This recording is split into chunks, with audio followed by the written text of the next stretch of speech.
Beli emas tak kena SST. Berita gembira untuk penyimpan emas sebab kita tak kena cukai kalau kita nak beli emas. Tak kisahlah barang kemas ataupun gold bar dan dinar.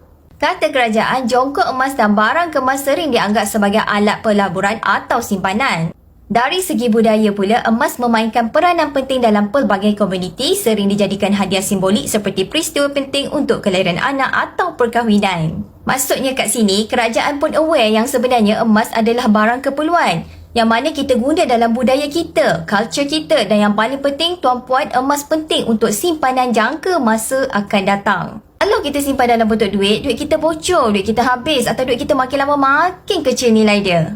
Jadi untuk anda yang nak menyimpan emas ni, pastikan anda pilih Public Gold sebab Public Gold adalah syarikat emas nombor 1 di Malaysia, pengilang emas kan. Jadi anda boleh dapat harga emas yang lebih murah.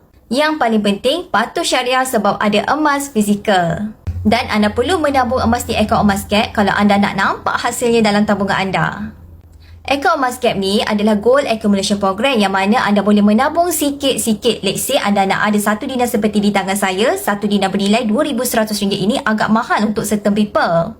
Jadi anda boleh menabung dekat akaun gap ni minimum RM100 ataupun alihkan 10% dari gaji anda. Gram-gram yang dah terkumpul tu, once dah cukup 4.25 gram, anda boleh keluarkan item 1 dinar yang bernilai RM2,100 ni.